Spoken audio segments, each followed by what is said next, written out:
In today's 8th episode of the Sports and Psychology podcast, we have a fun episode planned. We're talking about flopping, or in soccer, diving.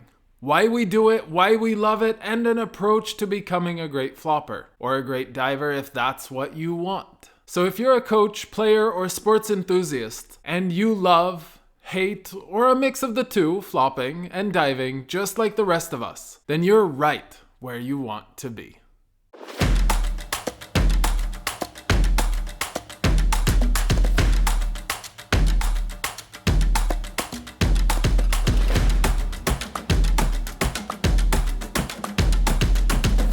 Hello, buenos dias, dobrý den, ohayo gozaimasu. Welcome to the Sports and Psychology podcast, the weekly Saturday morning pod where we talk all things athletes, tactics, performance, and most importantly, mindset. I'm your host, letting them three balls fly, Cord Thomas. I'm a mindset coach specializing in sports psychology, performance, stress, and anxiety reduction and mental preparation, having helped hundreds of clients and tens of professional athletes exceed their potential, reach their goals, and lead fulfilling lives. After becoming a two-time Taekwondo Junior Olympic medalist and moving from the US to Europe to study and play basketball, I found my passion in the psychology of success. Before we hop into things, do me a favor, hit that follow button below the video or the pod to get updates on new episodes. And if you're here with me on YouTube, hit me with a like and a comment. Thank you for making the Sports and Psychology pod your first Saturday morning listen. If you want to reach out and connect with me or join in our mailbag episode, which I hope is coming soon once I get enough questions from you all, you can find me on Instagram at athlete.m1ndsct, Twitter, athletem1ndsct, or email me at sportsandpsychologypod@gmail.com. Let's hop into things. Since I am traveling in the upcoming weeks, this and the next few podcasts are going to be without the news and notes section, so that I can record ahead and keep rolling out the content for you. That being said, let's dive, pun definitely intended, into things. So, first of all, what is flopping? Let's define it, right? For me, the classic definition of flopping, especially in basketball, is more on the defensive end used. I'm defending, someone runs into me, I flail my arms, yell, and I fall back on the floor, hoping for an offensive foul. Hoping that the referees will give me the benefit of the doubt and give us the ball, because maybe it was an offensive foul, maybe it was premeditated, maybe I just made a bad play and didn't have any other options. Maybe I'm not physically equipped, or maybe I'm trying to draw a foul on a really important player from the other team, and it was definitely premeditated. I would add another definition of flopping here, and that's on the offensive end. James Harden, fantastic definition, we'll get to him later, but I'm driving towards the basket, I have the ball, I reach out, and as I'm going up, I feel touched, and so I throw up my arms. Arms go in the air, I yell, or even we've seen LeBron recently clap his own hands, hoping for a foul call, and we hope that the referees bite on the fake. What is diving? Diving in football is when someone purposefully falls, usually face first onto the ground, chest first onto the ground, pretending that they've been tripped by a defender, hoping again for a foul call. Usually, we see diving inside the box, meaning that someone's getting set up for a penalty kick. Why dive? There's no easier way to score in soccer and European football than a penalty kick. Absolutely. Oftentimes, I think that people do it once they already feel like they've lost the ball, lost control, lost their footing, don't have any options, and so that's when they hit the ground. Diving is an easy way to gain an advantage in a game, and it is part of the game. Why do we as fans, as other players, feel so strongly about it? Love it, hate it. Usually the players who are on our team that we're fans of or that we play with, someone who flops, well, if we're playing with them, maybe we don't love it, but what makes it so intriguing? Maybe that's how I would ask. It creates a really awkward moment in games. Someone falls on the floor, Marcus Smart is a fantastic example. Recently in the game against James Harden gave him a little nudge, and Marcus Smart flew from the three-point line, on the ground on his back all the way to the baseline. A good 4 meters probably. That's amazing. That's talent. fantastic acting. B, it's extremely awkward. Everyone's standing, looking around, going, what just happened? Why isn't the referee acting? We are so trained in sport that when someone hits the deck, when someone falls on the ground, when someone flies across the court, across the field, it's a foul. And so that happens and everyone kind of stops. So why do we love it? Why do we hate it? It's an awkward moment. It's an awkward moment that takes our entire attention. And so we're completely focused on it. And love, hate, strong emotion, yeah, because all your attention is there. And it takes people out of the normal game. So it's a place to pause. And is it frustrating when someone is getting every single foul call, even if people aren't touching them? Absolutely. It is. So, hey, is it wonderful when your star player gets every single foul call? Absolutely love. So it's something that we as fans have strong feelings towards, and it is part of the game. Unfortunately, probably for a lot of us, we tend to believe and we tend to think about sports as fair, as something where there are rules and those rules never get exploited. Flopping, diving is the exploitation of the fact that there are rules and those rules cannot be fairly judged. That's the reality of it. And that's why we feel so strongly about it. All right, we're going to take a short break now, and we've gone over what flopping is and diving is and why we feel so strongly about them. Now in the second segment, we're going to hop into what makes the best floppers and divers, who they are, and why they are some of the best or most notorious. Stick with me. It is time to talk about this podcast. We've been through topics such as off-season goal setting, getting out of your head in micro goals, why players move back to Europe and choose where they want to play, why athletes get tattoos and why they're helpful, integrating new teammates, going game speed, how to approach improving your skills, Draymond Green and dealing with aggression, and now flopping and diving. So go back and give the previous episodes a listen. I am here every week giving you premium content for free, and I appreciate you, dear listener. So take a moment today, go to someone, tell them why you love the podcast, and that they might get something from it as well. The best way to spread the word about a podcast is word of mouth. So telling someone that this would be great for them, that you enjoy listening, would help the pod, and it's going to help them as well. Thank you for listening, and thank you for staying with me here every Saturday. We are back, and here in the second segment, we are talking about what makes the best floppers and divers. Then, in the third segment, I'm going to give you a nice blueprint for how to become a great flopper or diver yourself, because maybe that's what you want. Maybe that's why you're here. Before maybe pumping the brakes and asking ourselves if this really is something we want to do in our sport. So let's get into that second segment. What makes the best floppers and divers? Let's talk about well-known flopper number one, Marcus Smart. So I mentioned him in the first segment. What makes Marcus Smart an amazing flopper? He's small. It's believable. It's believable that when Marcus Smart flies across the floor, when a bit taller, bit maybe stronger, and that's debatable. Marcus Smart is a really strong guy, but physically it looks realistic when a much taller guy bumps into him and he flies.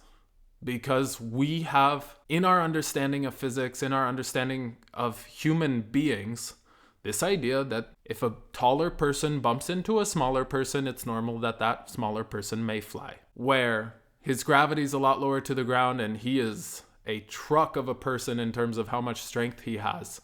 When he wants to be strong, he is. He knows how to sell it. So, A, it's believable. Why is it also believable?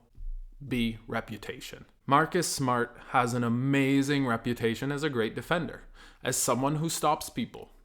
And if you have a great reputation for something, we're back to it's believable. We're back to, well, a great defender isn't just going to fly on the ground for no good reason. Something must have happened. Those immediate processes that happen as a referee. I've seen this guy 20 times down the floor give it his all and really defend hard, and now he's flying. Something must have happened. Where if we take a couple seconds and think about it and go, but this person also has a reputation for flopping, and it's possible that he wasn't touched and this was pre-planned now. Sports are too fast for that. Referees have to make split-second decisions. So, A, it's believable because of his size. B, it's believable because of his reputation. C, it's believable because his skill and his effort out on the field, out on the court in this case. We know that he's putting in all the effort. Why?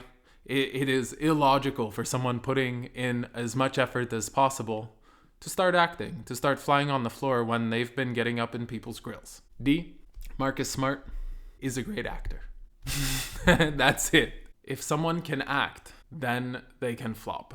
The face, the arms, the body control necessary to fly across the floor and not be hurt on your back, not hit anyone, and make the referees make a decision. Put them in an awkward spot.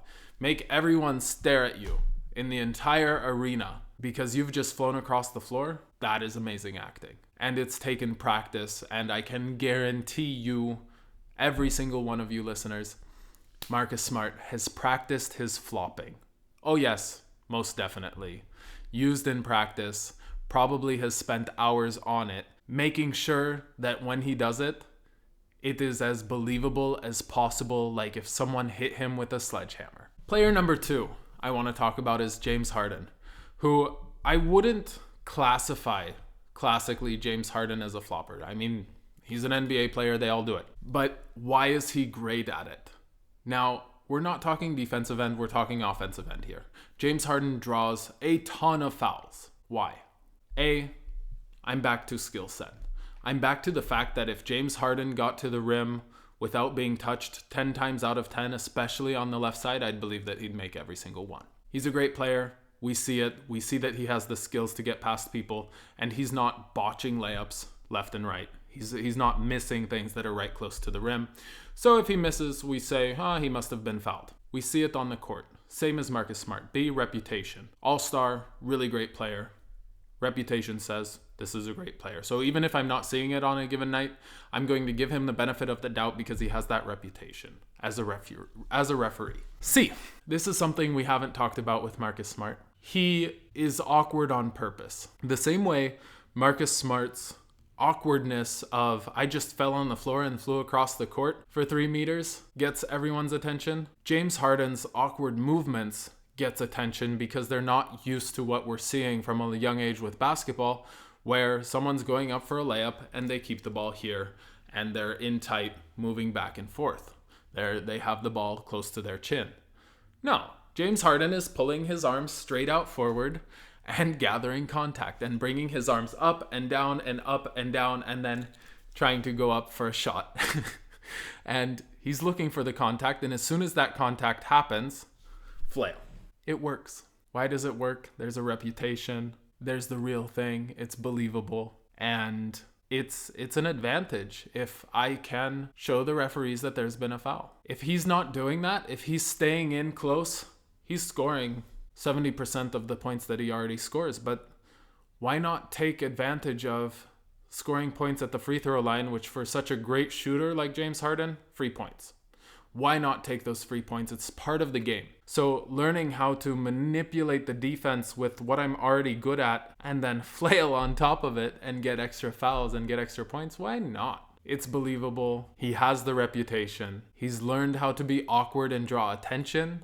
And he also can be a great actor. There is a lot of practice there, both in the awkwardness to be able to do what he does with his arms and still finish, but also ton of core strength, obviously. But also there's facial acting. There's the, I just got hit, the yell with the shot. And it's not all the time. They're used at specific times for a reason when the player believes that it's believable. And obviously there's then the talking to the refs saying, if I don't get the call, what happened? Why didn't I get the call? All right, diving. Well-known divers. I don't completely actively follow soccer, follow football. I definitely do the NBA. I try and do the WNBA. I try and keep up with hockey. So I did my beautiful Google search and definitely watched a bunch of YouTube footage. From what I could find, one of the most well-known, maybe hated, most hated floppers is Luis Suarez. Played for Barcelona, played with Messi. Luis Suarez is smart. Why is it believable when he dives? I think the reason why it's most believable is he gets into a position where he's about to score, and then he only dives once he's lost all opportunity to score, is what it looked like to me from all the footage I had seen. So he gets into a position to score, he looks like he's about to score, and at that split second, that tenth of a second, where he loses the ball or where he loses control, boom, here comes the acting, I'm on the floor. Someone in complete control of the situation, ready to score, they're on the ground. Something must have happened. Great acting. Obviously, he then goes to hold on to his leg for 30 seconds or whatever, that showing that he got touched even though he might not have. Really practiced. It's something where in order to look that in control, you really have to be in control. And sometimes things get away from us even when we're really practiced and really skilled. But there's that high level of skill. There is a reputation for being able to score, obviously. And that in combination with the split-second decision, I know I've lost it. I'm hitting the deck now. And I'm going to make it look as dramatic as possible. Gets him a lot of foul calls on the other team, giving them an advantage and an easy goal in important games. The last name I'm going to touch on here is Ashley Young. He is one of the more, from what I've seen, hated floppers, hated divers in soccer. And curious to me, a lot of his more infamous flopping seems to have happened from outside the box, in areas where the team doesn't actually get penalty calls, which is interesting. In any case, he's giving his team an advantage in giving them a set piece. They're able to set up and get a good look. Either way, it's still an advantage over trying to work 3-on-5, 4-on-6, what have you, in a defense that's back and set up. I'll be honest, some of those clips are really blatant. Jumping over someone's legs and then flying and leaving his leg back there to catch it. Yeah. If he believes it's giving his team an advantage over the position they were in, why wouldn't he do it? And again, skill, reputation, and believability. He's not just flying. He's leaving his legs back there. There's practice there. There is a practice of how do I make my moves look as close to actually being fouled as possible? How do I leave my leg back when jumping over someone, when they're tackling me, after clearing it to not get hurt and still draw a foul? That's amazing. That's a talent. Acting in sports is a talent. And as long as fouls are part of sport, why not act to get more fouls and more advantages for my team?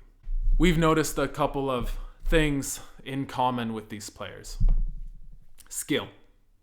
They have to have a great skill. It has to be believable. 2, reputation. There has to be a reputation from the referee side, at least within the game, but ideally overall, that it's a great player and they know what they're doing and they're really good at what they're doing at the moment. And they're not just going to fall out of nowhere. That makes it believable. 3, acting and probably training. Being able to go back and practice how I get the calls I want. We are going to take another short break, and when we come back, we're going to cover how to become a great diver or flopper, why we would want to, and what it takes.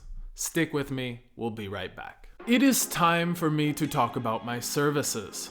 One of my favorite topics with clients is career pathing, visioning, planning, and building motivation and driving towards success. I have quite a few clients that come and either are not sure what they will do after their sport, how to reach their goals to play in one of the top leagues in the world, or I also have plenty of non-athlete clients who are stuck or unhappy career-wise in life and looking for help on finding something that would be fulfilling. I love building personality profiles with clients, helping them to get to know themselves and a vision of their future selves together, and finding what it is that lights a fire behind someone's eyes. I've helped hundreds of clients creatively come up with a plan that makes them excited to wake up in the morning and work towards their goals. If this sounds like something you need, then reach out now.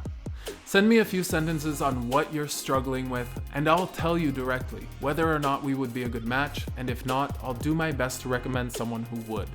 I work with athletes 15 years of age and older, and all other clients from 17 plus, and each session is only $60 at the moment. And when I say at the moment, I mean at the moment. It's going to get more expensive as we go. I work on individual needs, and all of my sessions are completely personalized to your needs and goals, whether that's online or in person. So take a look at booking a session directly at Coaching Praha, that's coachingpraha.com/book-online, or reach out to me on Instagram at athlete.m1ndset, Twitter athlete_m1ndset, or email me at sportsandpsychologypod@gmail.com.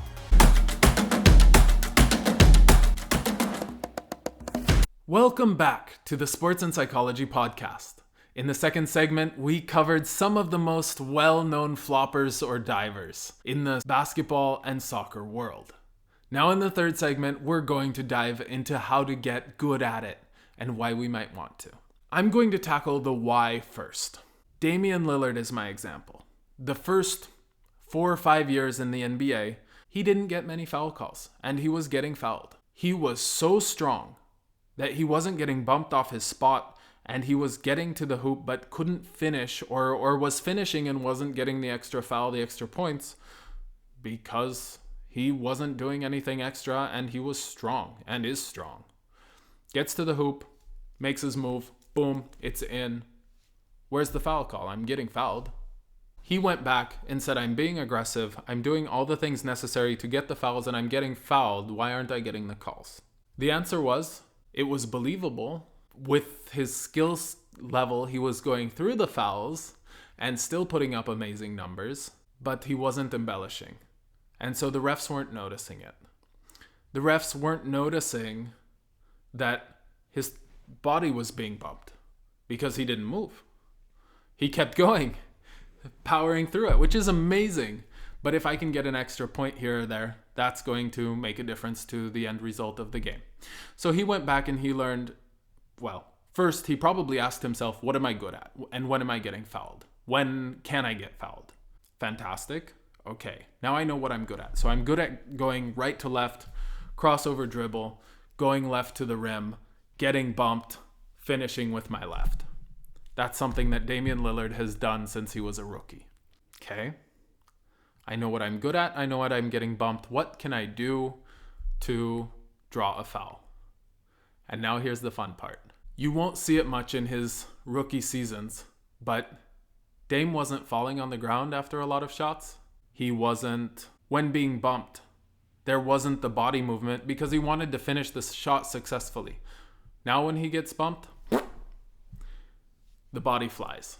So he literally put work into, when I feel contact, I'm going to move my body.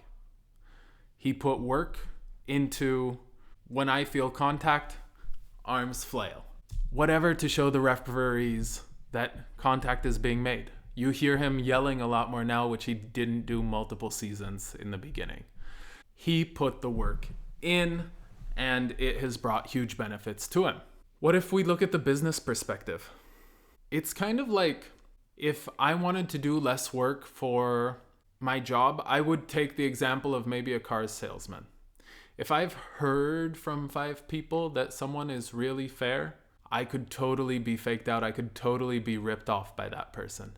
That person could put a whole lot less effort into what they're doing to sell me a car than someone who I go into it expecting that they're going to try and cheat me. Reputation, skills, it has to be believable. If that person comes in and looks goofy and doesn't know what he's talking about, red flags go up immediately. There has to be proof, a skill level, that this person knows what they're doing, and I can believe the reputation I've heard. And then, take my money, and I'm going to believe that it was fair because I've heard it, you have a reputation, and you've proven to me somehow that you have the skill level. Common line, believability, skill, reputation. So if we want to become good floppers or divers, if we want to become people who manipulate the sport and the referees and gain advantages for our team, then A, we have to create a reputation for ourselves.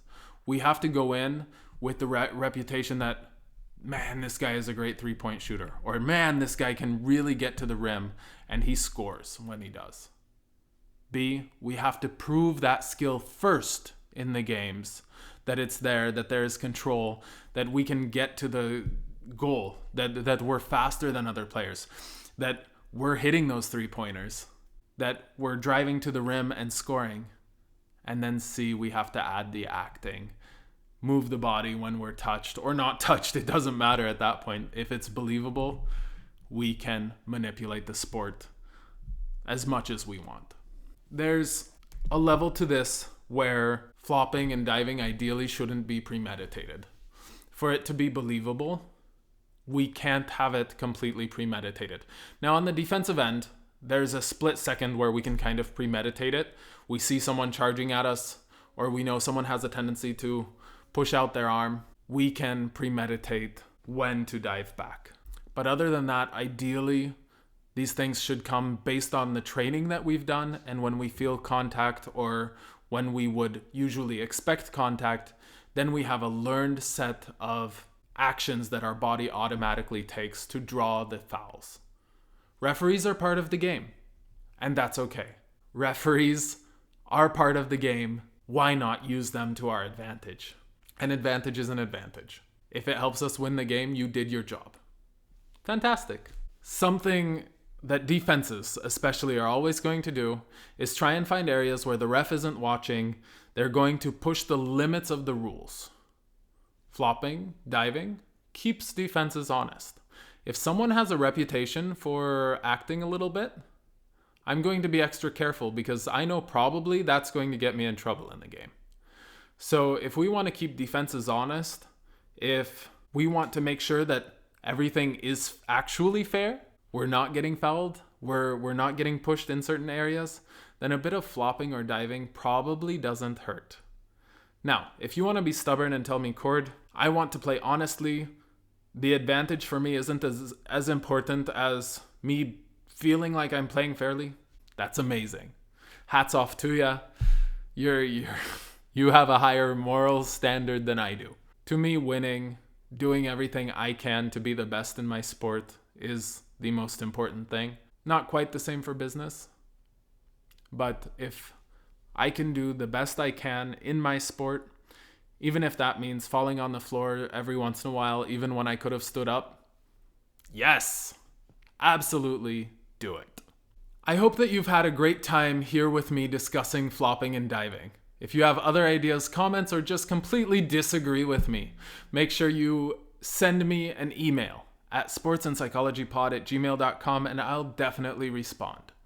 I think it's great to know that if we truly excel at something, people are going to try and take that away in our sport, and we can use our reputation and a bit of acting or over-exaggerating to gain our advantage back.